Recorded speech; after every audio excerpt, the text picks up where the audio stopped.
That's right. It's time for the book club portion of our show, Lovecraft Country. We read Lovecraft Country this month. Let me get the right banner up there. Jessica ducked out. She's going to take a nap because she did not have the time or maybe desire to read Lovecraft Country. I don't know. I didn't have any time. Any time. It was or desire. Or desire. I had a very Sorry, Mr. Ruff.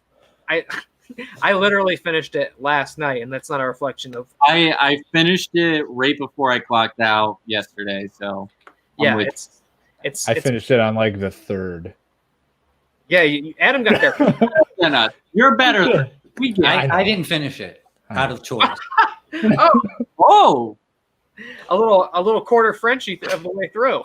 Oh yeah, no, we're gonna really cut this dog in half. That's what a weird phrase. We're gonna cut this dog in half right now, boys. All right, boys, we're gonna cut this dog in half. I need another beer for this.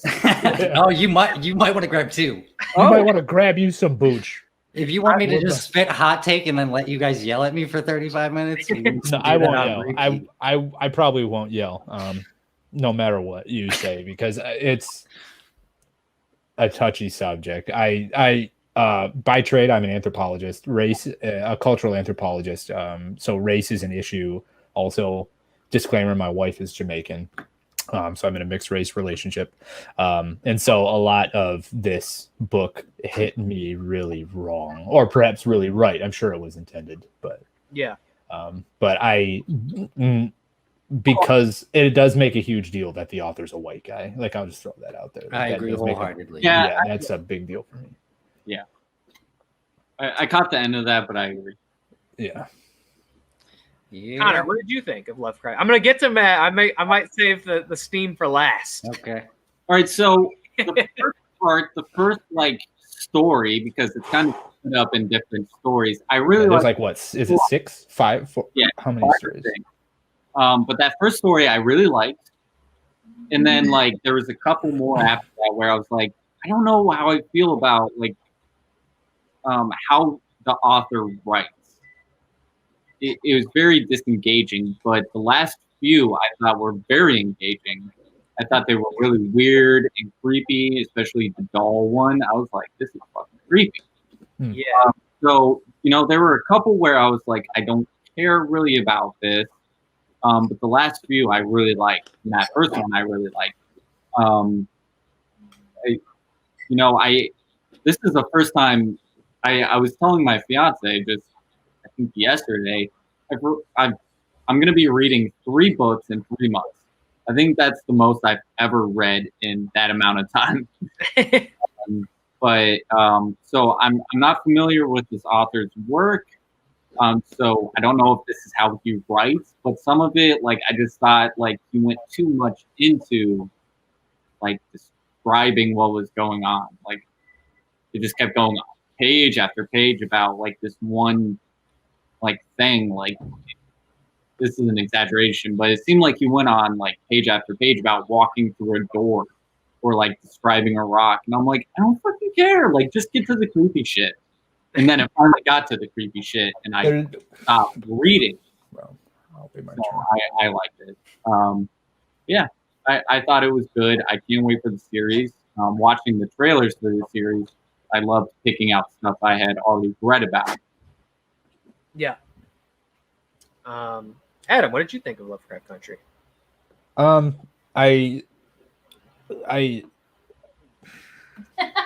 just trying to formulate my brain here. Yeah. I don't have the benefit of the booch to fuel my brain. I'm unbooched. I'm bringing the booch.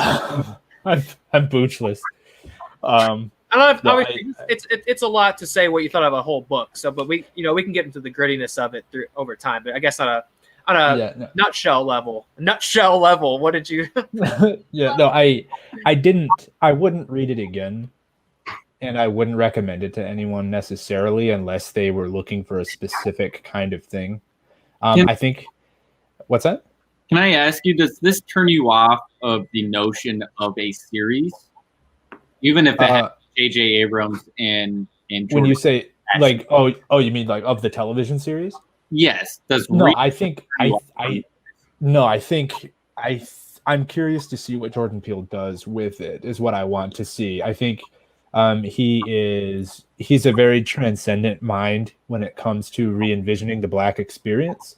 And so I really like how he deals with power dynamics. I really like the way that he tells like an inverted kind of hero story, or almost an epic, and how he tells, like when you see that with like Get Out, of like the hero overcoming and all that kind of stuff. But he's dealing with like powerlessness, powerfulness, power, and things like that through the Black lens. And I think he does an excellent job of making movies. And I think one of the biggest crimes of the current movie making industry is calling like any of Jordan Peele's films Black films, because I feel like that takes them out of the pool of film and cinema, because what they are wonderful pieces of cinematography. They're just great cinema. Films are Black films, are basically his films are Black exploitation. Right. Well, it's what I was thinking as you were talking about like Dave Franco's film. Like, it's such an insult to say it was a good film for a first try. Like, that's an insulting thing to say. Like, you mean it to be a to say, like, as Taylor said, keep doing it. It's a good step in the right direction. But for someone in a professional setting, like, that's like such a gut punch to hear. Like, it was a great first try. And I feel like that qualifier is the same kind of thing. If you say Jordan Peele, like, he makes good, Black films. It's like, well, no, he just makes good movies. Yeah. Period. But I'm curious to see with the kind of lens that he takes with a lot of the work that he is producing himself, or with the stuff that he's interpreting and is going to be regurgitating in his own way. I'm curious to see how he lenses that. So I'm excited to see what he does with it. However, the book I didn't find very engaging. I also am not super familiar with Matt Ruff's other work. I don't know if a lot of the explication and stuff with like that really Tolkienic lengthy deep dive into like sort of the minutia. I don't know if that was intended to be like a purposeful replication of Lovecraft, because Lovecraft is tangential like that too. And a lot of his stuff is painful to try to get through. Lovecraft is a man who had decent ideas, but I think he is terrible at writing. But I feel that way about like Tolkien as well. George R.R. Martin is another one where I think he's a terrible writer, terrible storyteller, but he has a beautiful mind, and the kinds of things that come out of it are wondrous. And so I don't know if it was an intentional try to like call in that Lovecraft into his work, or if that's just a penchant of his. But I also found like my eyes like trailing down the page, like, let me find some dialogue that anchor my brain back to, because I'm just losing it. But I didn't have the payoff that apparently you did, Connor, because I was like waiting for the spooky shit, but there wasn't any spooky shit. Like, there was nothing. It was effective as a horror device in that, like, the kind of the way that he used racism and the racist interactions, because like your gut just drops when they get stopped by sheriffs and things like that. But because it's written by a white guy, it feels so cheap. It feels so shitty, because that's you're feeling somewhat like the reason why I dislike it is because that's a real experience. That is a real experience that people have to go through. And so the fact that we are trying to monetize and enjoy that experience as horror, it's like getting on like a World War II themed roller coaster and like having the dives be like ovens. Like it's tasteless, and I understand what you're going for, but at the same time, like, those are actual people's lived experiences, and they are painful and they are hurtful, and what you are doing is really insensitive at best and malicious at much more probably. I would feel that way if they made it a white savior book at the end, but they did it. Did they though? Did they not? Almost all of their resources came from a white guy. Neighborhood, and they said, you should probably avoid these areas because you're white. Right, but almost all of the power that the black families, the black characters had in the book came from a white dude. Like, all of the resources, all the supernatural stuff that happens, all of the being in the right place at the right time, on almost every case, like, it's the black characters flipping the script or surprising or taking advantage of the white characters, but the initial, like the inertia, the impetus of the action is always in the hands of white actors. You know, because it's always Caleb doing something or Samuel doing something. Yeah. And then it's Atticus or someone of his family, or Letitia or Ruby, that's taking the power that was given to them by this external white source, and then doing something unique with it, innovating with it, which I think is an interesting angle if you say that's what you were going for about like black innovation. But I'm pretty sure that's not the angle. That's just me putting my thoughts out there, like talking through it as we're sitting here. And it just felt really cheap. And like I said, I didn't like the fact that these are lived experiences. These are things that we see people out there today dealing with. Like when my 20-year-old brother-in-law gets stopped by cops, like the terror that he's feeling is not something that we should be putting into a book so that other people can feel some piece of that fear, so that we can, oh yeah, it's scary, it's horror, you know, like that's cheap and it's vindictive almost. Like it shouldn't be that way. Matt, how do you feel about Lovecraft Country? I mean, Adam and I have a lot of shared sentiments about the book. I would start by saying I'm kind of tired of white people paying like homage to people who are racist and like thinking that by somehow inverting what they've done, but still trying to profit off their ideas or likeness or notoriety somehow is making them better. We're talking about H.P. Lovecraft himself, of course. Yeah, H.P. Lovecraft is a racist. And Absolutely. when you pay homage to that in a title, and let me say this, I think the writer technically was proficient in what they were attempting to do, which is write exactly like Lovecraft did. Super boring, with terrible pacing, and just sort of rushing through the important details that I was expecting. And what's interesting to me is the most complex parts of the book that I got engaged with were when they were just stripped down to specific instances of racism, not where there's magic or horror or white people interacting with them. It's the terror of this black person got pulled over in the country and they have 6 minutes to get out of town. Which to your point, I believe was stated as like the point of it is horror of the real. But yes, I agree with everything you've said so far. So it was engaging, but then it is reminding that it's a white guy talking about an experience that he's never had, he can never understand. Yeah. I too am in a relationship with someone who's not white. And I remember showing up to this place where I live and a guy having a Trump sticker on the back of his car and thinking like, what the fuck is going to happen next? And that's not because of what's going to happen to me. It's what I'm afraid is going to happen to the person with me. I can't even experience that terror, right? I'm experiencing it secondhand. So the fact that this guy just invested in Lovecraft in general kind of upset me from the get-go. And then I thought that a lot of what he was doing was trying to compare magic to racism, as in like they're not real things. And we need to get past these sorts of ways of thinking. Just upset me a little bit even more because I was like, racism is a real thing. It's not this mythical thing that just happens to people. It's enacted by the state and by laws. And I just felt like kind of missed that point. And like I said, I'm just not a fan of Lovecraft in general. So I check out when there's all these crazy things happening and no one's reacting to it, but yet they've never been exposed to it before. So they're just like, oh, there's a fucking hole in this museum. Cool, let's go in. It's like there is the struggle for my characters to say, what is going on? Why are we being subjected to this? And this would get the point of the racism across more, is if they're constantly talking about not wanting to be subjected to the things these white guys are doing to them, but how powerless they feel in a society that will not give them power. And that was just completely missed for me. Yeah, the book was definitely not what I expected it to be. And I think part of my expectation comes out of what I had seen and understood the HBO series to be. Because I hadn't heard about this novel at all prior to them announcing they were going to do the show and starting to see trailers roll out for it.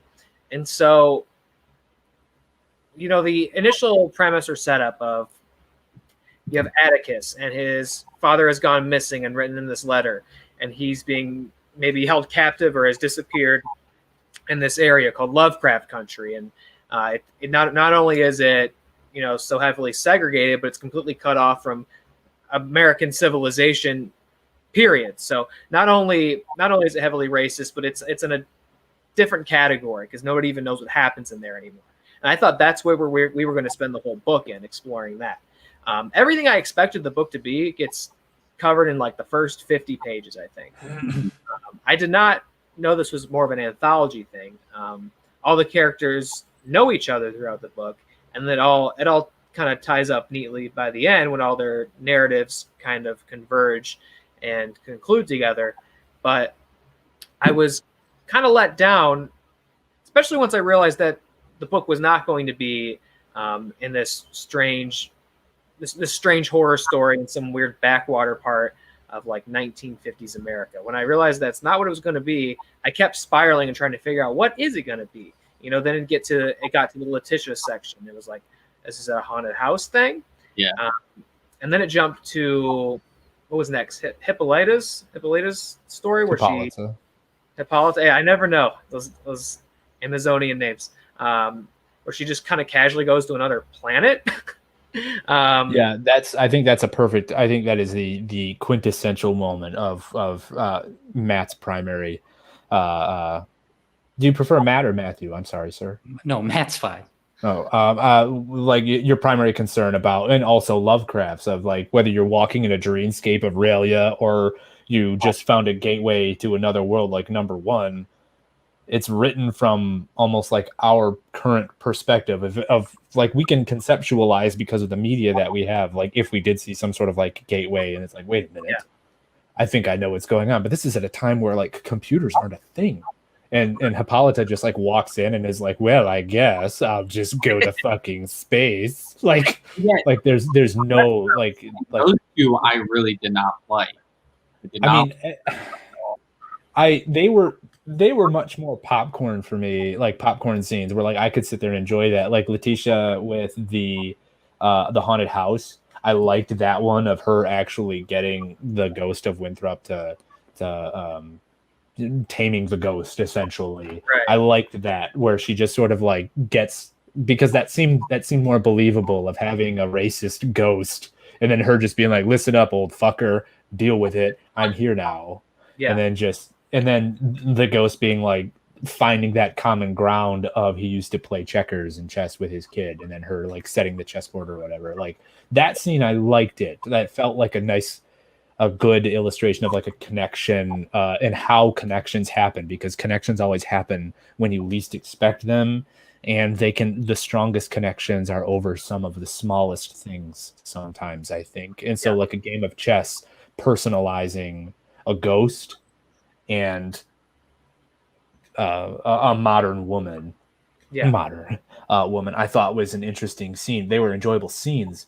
But otherwise, Matt's 100%. Like there was none of that. Like you should be concerned about what's happening right now, sir. Stop. Yeah. That's what I mean. Especially in, what was it, Hippolyta. She just walked through. And then just was fine with everything. Wasn't worried about like, hey, this portal might close.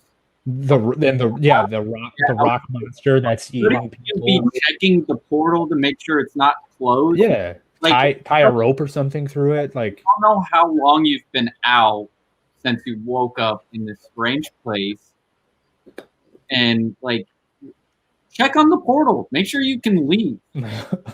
Well, it seemed like all the characters in the book were behaving as if they knew it was a book and that there was another chapter.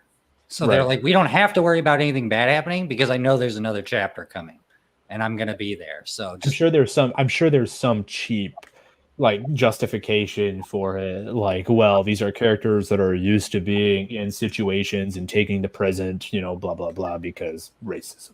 Mm-hmm. No, definitely the answer to every question in this book is, well, because racism. So you can't understand it either. Therefore, we don't have to explain it. Which is very Lovecraft. That's very Lovecraft, is it not? Right? Like the color out of space. Well, it's a color that you can't possibly imagine, and therefore I don't need to describe it because I'm an unreliable narrator. So fuck you guys.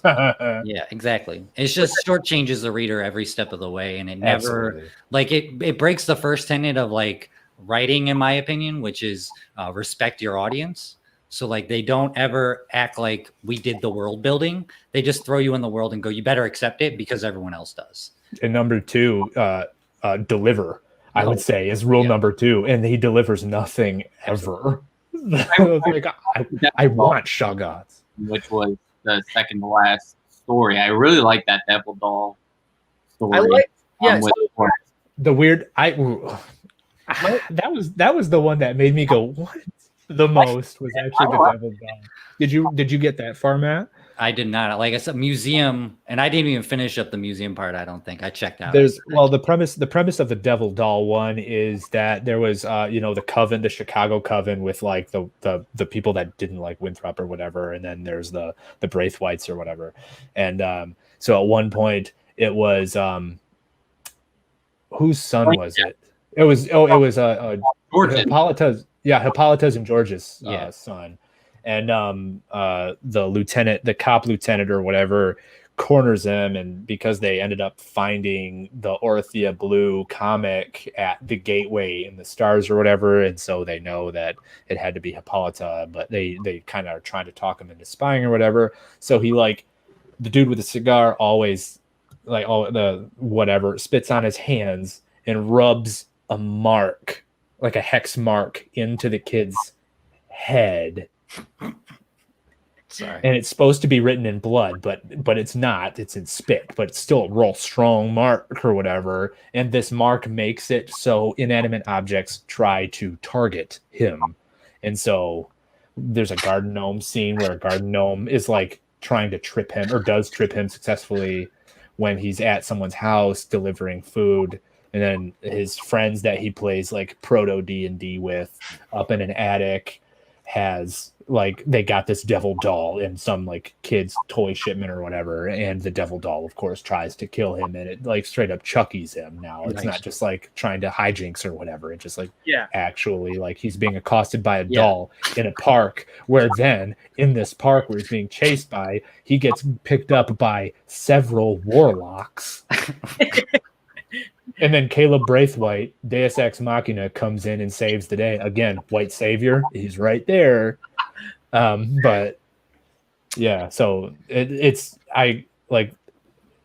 such a problematic and ridiculous scene. But I'm super confused how this thing got published. Like, not in a mean way, because I'm, like I said, he's technically proficient at writing, so I have no doubt that if he came up with a idea that had nothing to do with race, he could probably write a pretty decent story.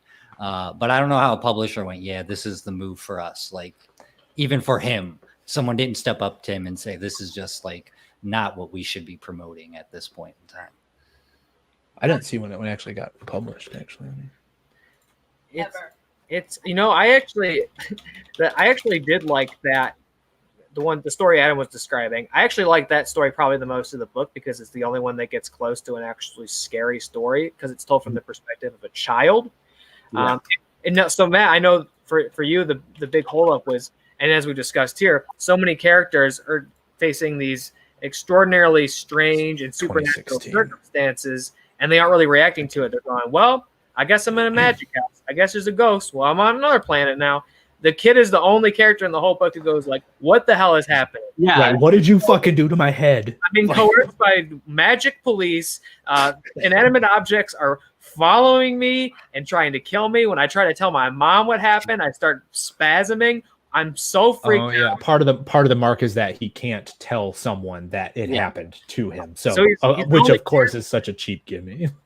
He's the only character, and I guess it's a consequence of him being the only one who doesn't get to be in on the conversations of their weird magical lifestyles the rest of his family's having. But he's the only character who like panics and is scared and freaks out and is running. So I actually liked that story the most. And I thought from that point to the end of the book was where it started to pick up a little bit better. Yeah, and that's what I told you.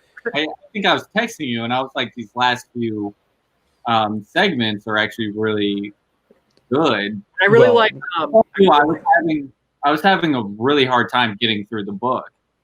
I was like, it's hard to get through this.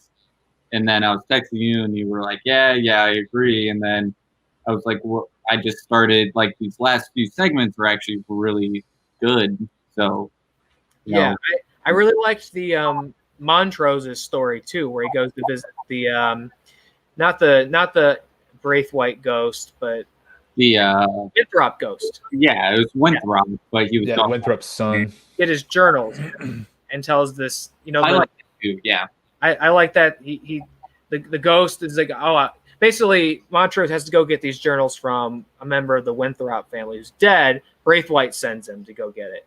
And they don't know that he's dead. Right.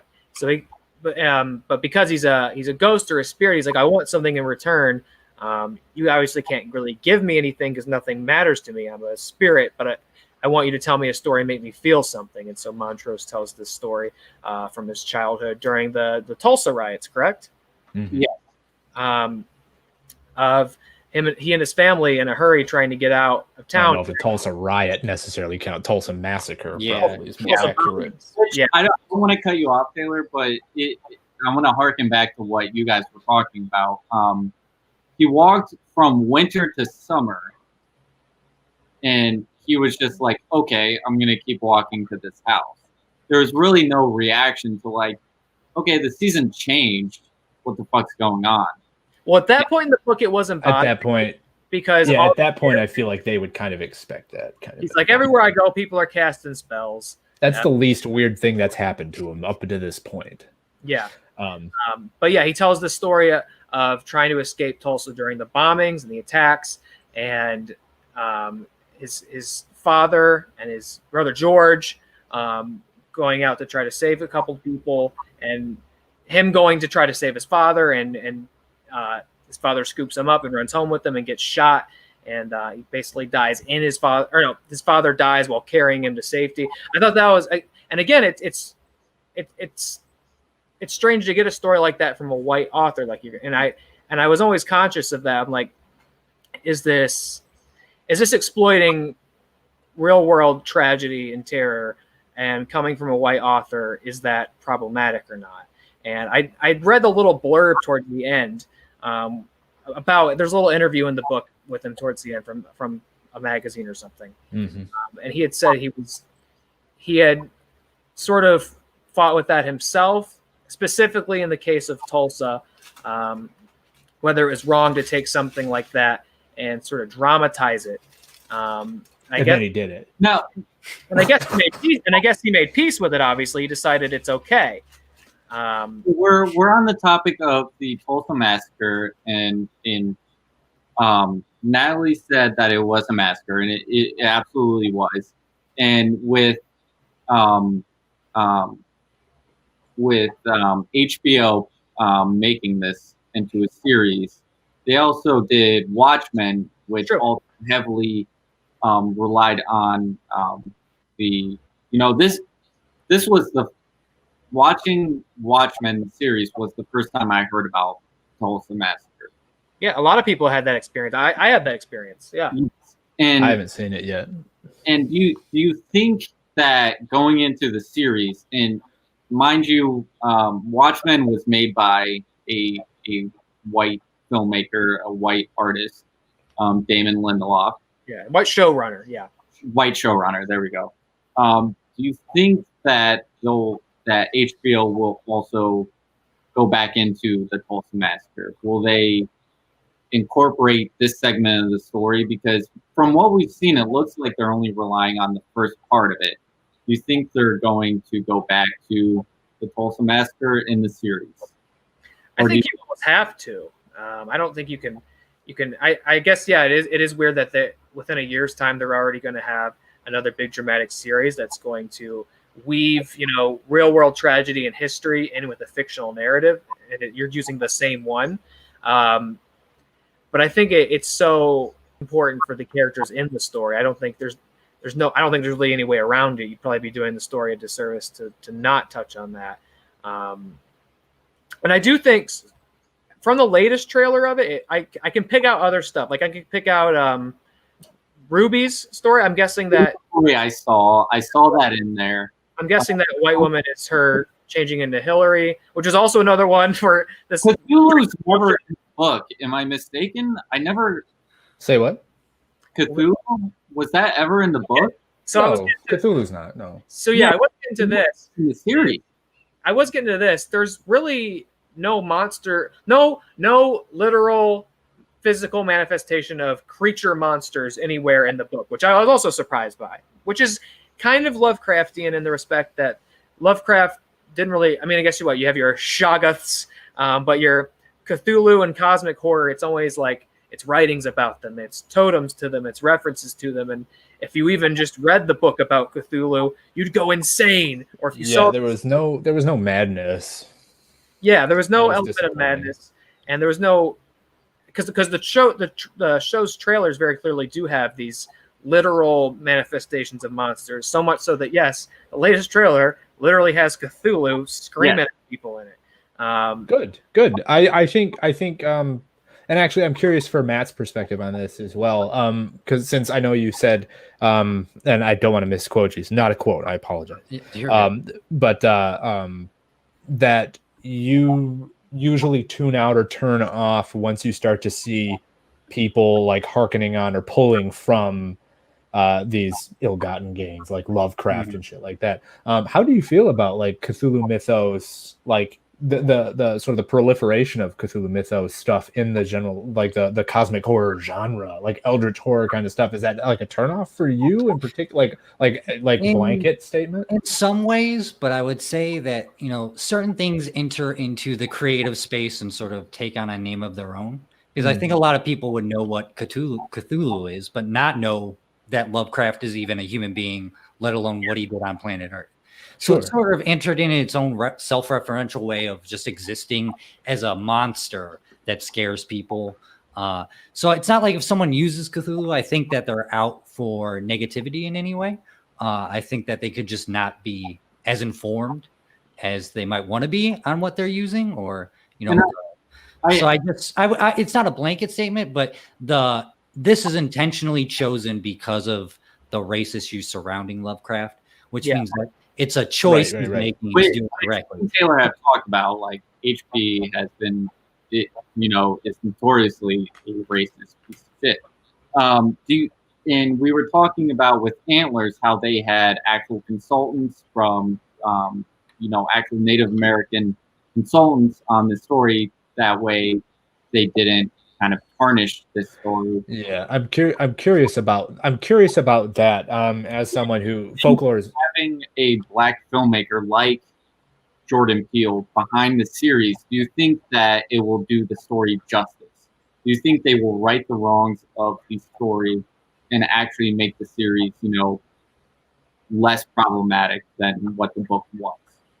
Yeah, probably. I mean, I would trust that if here's a problem when you say like the word consultant, I would say, what does that really mean? Right. Who are those people? Why aren't we actually appointing them to positions of power within the movie itself and allowing someone like that to direct or have creative control? Why are we relegating those people when we're stealing from them to an adjacent position to me? So Jordan Peele being in control means I can trust that someone with a good vision for this sort of thing, incorporating sort of the forgotten or misunderstood way African American people have to live in our culture and highlighting those things for people who may not be informed about them.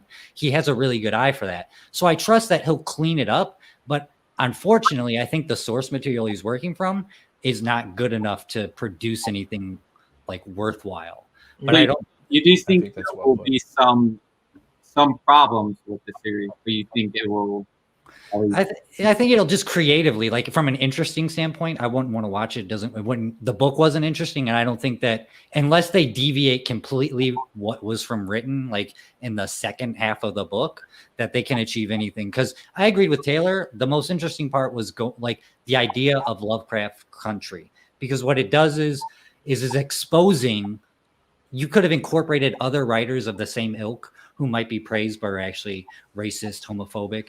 And you could have had this entire world where these people are praised by the derelicts of society. And everything is, this is terrible. And that idea is interesting. And that's why I said it's just a miss, because we rushed by that. And then we're just thrown back into the real world, which is exactly the same as the other world. And there's never a distinction made, which, like I said, I believe is intentional. So I I think the writer did his job. It's just right. he It was a completely- stupid job. Yes, exactly. Like, A why job did he you take should- this fucking job? No one should have applied. No one should have hired. It should have just been automated. Which I'm curious. I agree with the consultant, what Matt said about consultancy. And going back to antlers, if I may, for just a minute, off topic, I'm curious about that, since as an anthropologist, like folklore is one of those like adjacency things that I have get very dear to me, like especially like ethnically I'm Slavic. That doesn't mean anything to my identity, but Slavic folklore is ridiculous and awesome. But I know specifically, having worked with like Saginaw Chippewa, when I went to Central Michigan University, we had an affiliate tribe that we did things with, especially when it came to like our museum curation and things like that. So we tried to be respectful of the First Nations that were in the area, since Michigan, where I went to school, has a lot of First Nations groups. A lot of First Nations are very protective of their lore in terms of it's not a thing to be given out. Like, it's not like a currency to be spent. It's not a it's not like it's sharing it is not a thing to an outsider. So I'm very curious my first question is, who are these consultants that would sort of deviate from what I understand as a social norm, especially like I know the Dine people I know are specifically very close with their folklore. And so if you're doing things like Wendigo or Lushi, things like that are things they don't talk about, because that's part of like the invocation of these things is part of their mythos, and that invoking them is not only disrespectful, it's potentially dangerous. So like, what are you doing? Like, who are these people that are consultants, and who are they? Number one, what are their credentials? And number two, who are they that they would even do that? Is my question. And so when it comes to like the Lovecraft Country, I have similar questions of like, or perhaps I would say that allays those questions. I don't have those questions, because you do see people like Peel that are the showrunners, or whether they're producers, I believe, right? Because he's producing it.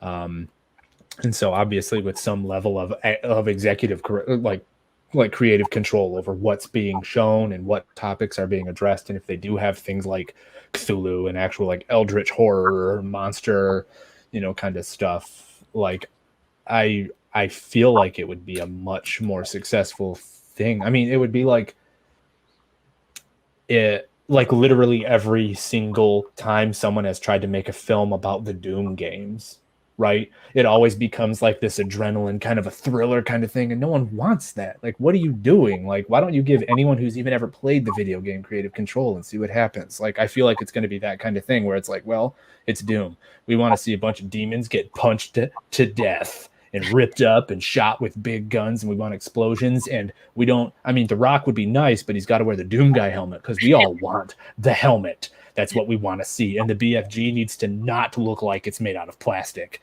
like it always fucking is.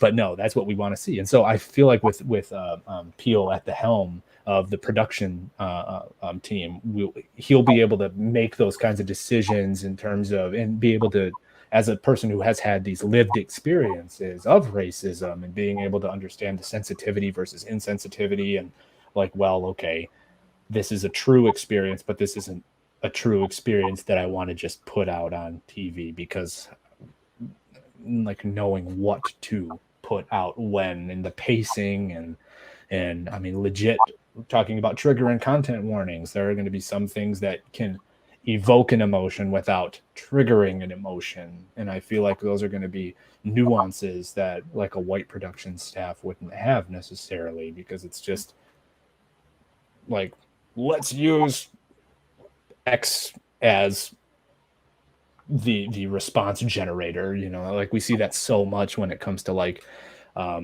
sexual violence being used as a tool for male authors and things like that. It's like, well, how do I evoke an emotion? Let's use sexual violence in some capacity. And it's like, that's really insensitive and actually hurtful to people sometimes. So you need to be conscious of that. And I think Peel is very, very able to do that. Yeah.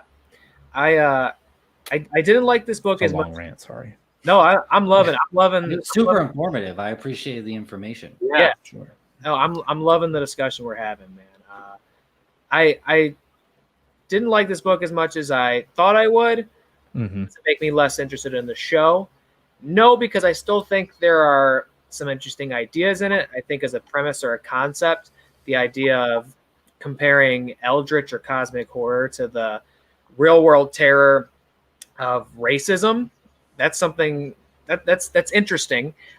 Taking the mythos created by an unapologetic racist author and repurposing it and using it to tell a story happening in the midst of segregationist America, that's interesting. But I don't know that I love the execution so much, unfortunately. And I think a lot of it might, even though as far as some white dude can tell, I trust that maybe he did his research and tried to be as honest to the material and as respectful as he could. But whether he still succeeded in that, I'm not sure.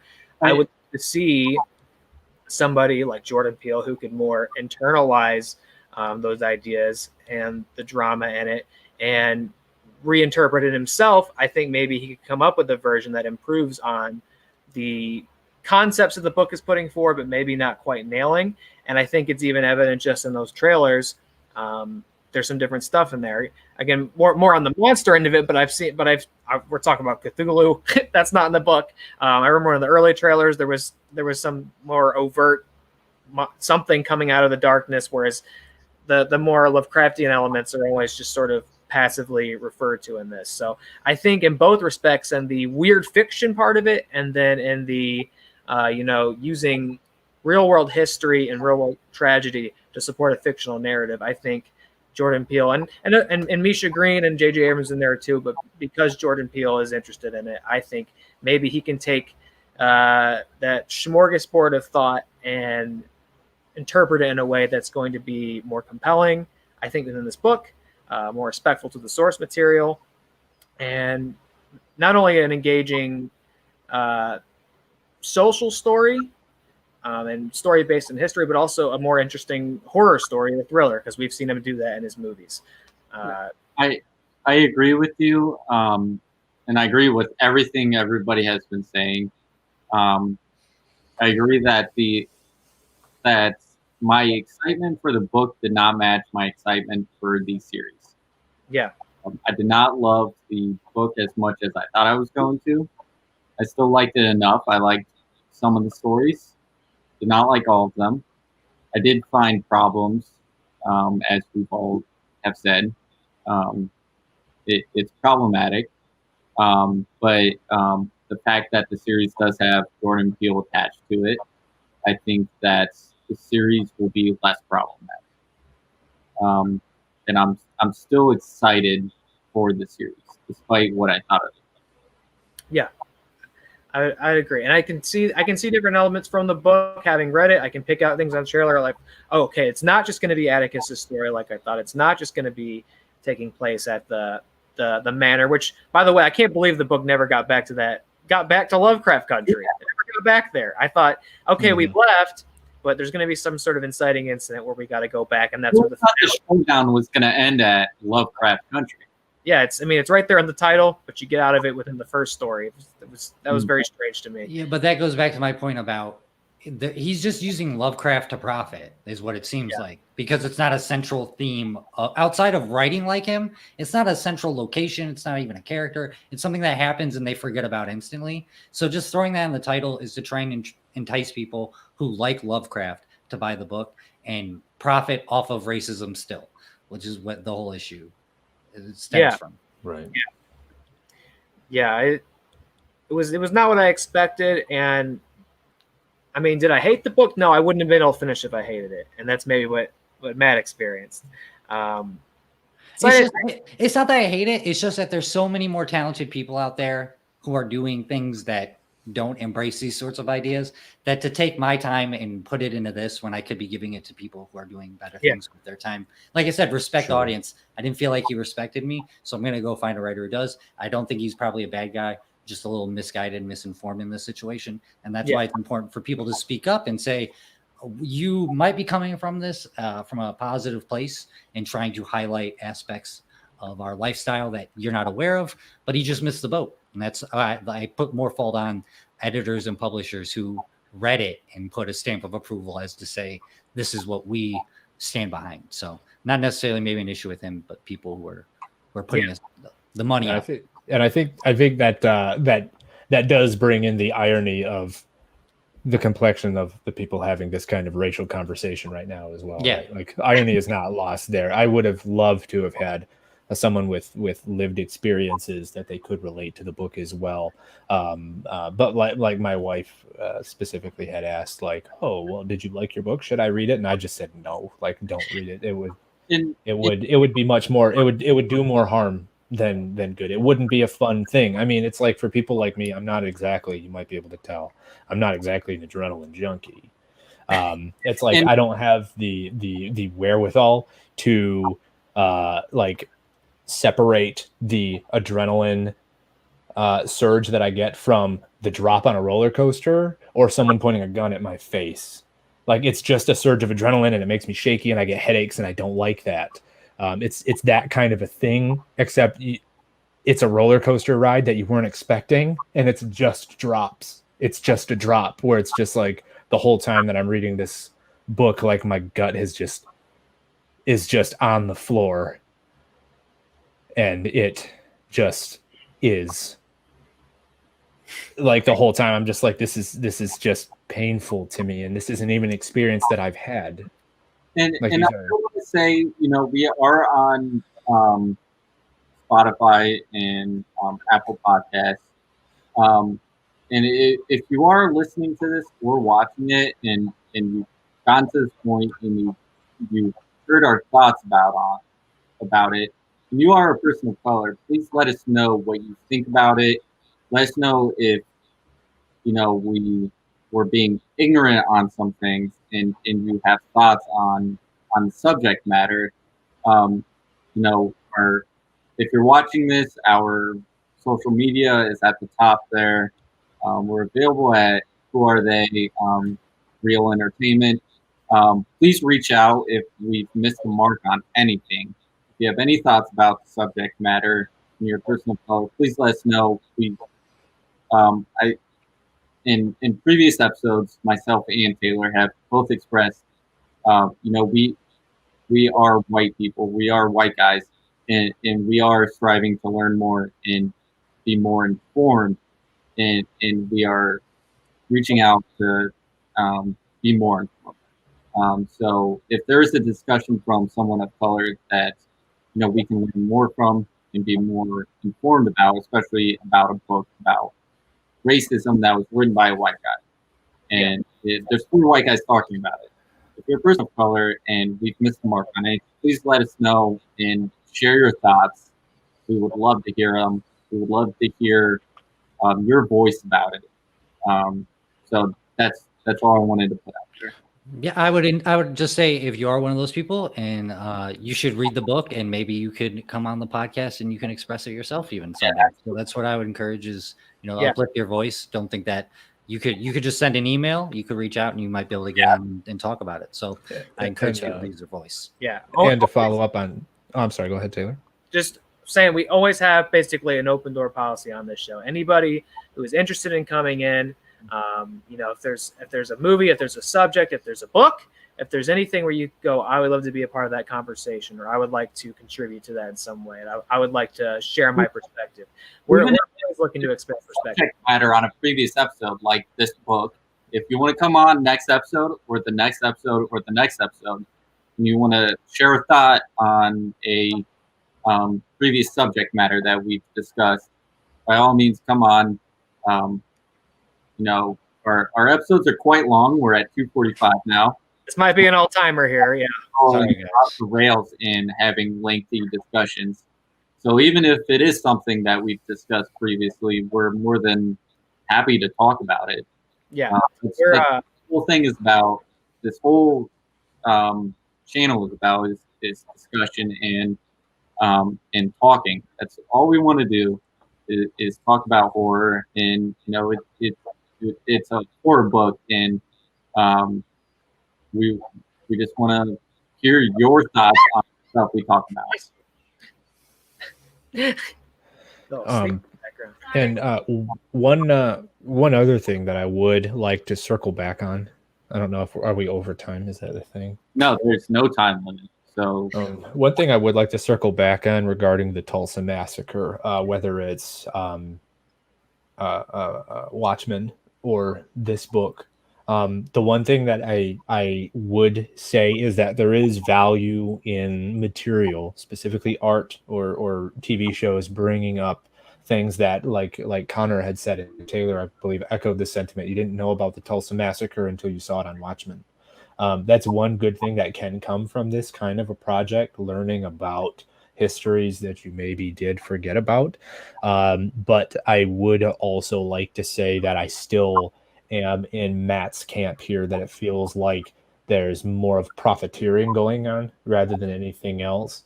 And so there is good source material written by indigenous authors, Black authors, that does involve this stuff. Like if you're interested in like the Biafran War in Sudan, I'm sorry, is it Sudan the Biafran War was? It's an African civil war, but like War Girls is a book by Onyebuchi. Onyebuchi is the last name of the author. But it's like a African Gundam kind of story. So big robot, cybernetic super soldier girls that go to war and stuff. But it's a modern retelling. Tochi Onyebuchi, that's the author. It's a retelling of the Biafran War, which a lot of people have never even heard of the Biafran War because they don't have vested interest in stuff like that. But Tochi is a Black author with several credentials. He's also very learned, many degrees. Really interesting character if you're not familiar. But it's a pretty good read. You more I would say more toward the young adult audience and stuff like that. But that being said, especially for viewers that do have different material or different books that are inspired by things like the Tulsa massacre or like the Tuskegee Airmen or things like that, something that's more on point or written by someone with a more lived experience of that. I'd be very interested to see recommendations that would maybe touch on some of the same subjects that maybe aren't, being pirated by white dudes. Yeah, exactly. Well, it was mentioned we had a long show here. Maybe it is about time to wind down. But that being said, is there anything else that anybody would like to say, whether in respect to this book or some of the ideas and themes we're talking about, or the show, or anything like this? Anything else we'd like to say before we start winding down here? I love this discussion. I think this is one of the better discussions we've had about anything on the show. So yeah. I thank both of you for coming on. Like I said, I would love to have both of you on again, whether it be just, to pop in on anything, news item, just to say hey and discuss what you've been watching or reading, anything like that. Even if we introduce that segment that I mentioned earlier, just coming up with a crazy idea. This was one of the funnest shows that we've had. Yeah, no, I echo that sentiment. I was very excited to get both of you guys on for this. I so very much respect and appreciate all of you, and I've creatively brainstormed and done things like that with you guys before. So I was very excited to have you guys collaborate on this, and thank you for taking the time out of your lives to I respect and love and appreciate Jessica as well. Thank you guys for not only coming on the show, but taking the time to read a whole, or in Matt's case, sum up. I cut my dogs in half. You remember? But taking the time out of your lives to read a whole book just to get in on the conversation, because that's not a small ask either. So I appreciate you guys coming on, having this great conversation with us. Taylor, you want to tell the people what we're reading next month? Great idea, Connor. Because we do have a novel pick for our book club in August. He's holding it up. That's going to be a book called Survivor Song by Paul Tremblay. I'm very excited for this one. Paul Tremblay is one of my new favorite horror authors, or has become one over the last year or two. He also wrote Cabin at the End of the World, Head Full of Ghosts, Disappearance at Devil's Rock. This one is timely in some of the worst ways, and that is, it is in fact a pandemic horror story. Yeah, I saw that and I was like, oh, okay, so this is why I picked it. I picked it because it's new and it's from an author I very much like, and I've seen him sort of post that out too, like, yeah, wow, this is a really uncomfortable time for me to be releasing this book, but hey, I wrote it already, so I'm putting it out. But yeah, it's a pandemic horror story about, I believe, like a new strain of rabies with like a very short incubation time that's essentially creating, it's being touted as sort of a zombie story. I believe it's about a woman going into labor and a doctor or somebody trying to get her across this post-apocalyptic dystopian rabies zone so she can safely deliver. I think that I meant to have the bio right up here so I could read it word for word, but something along those lines, a pandemic horror story that might have some elements of zombies in it. Connor's got it. He might give us the. He might. This is long. In a matter of weeks, Massachusetts has been overrun by an insidious virus that is spread by saliva, like rabies. The infection causes confusion, loss of inhibition, terrible hallucinations, and gives rise to hydrophobia and aversion to water. But unlike rabies, the disease has a terrifying short incubation period of an hour or less. Those infected, both animals and humans, quickly lose their minds and are driven to bite and infect as many others as they can before they die or are killed. Weird. Something along those lines. I have a unique relationship with rabies, so I'm curious. Yeah, I mean, if you guys, for any more context on that, I love this discussion about a book. You know, like I said, this is the most I've read in this amount of time since ever. Mm-hmm. You know, even in school, I would just read Cliff Notes. So if you guys want to come on next month and discuss this book, if you guys want to read this book and come on and discuss, like we said, we have a revolving door. We have an open door. If you want to come on and discuss, please do.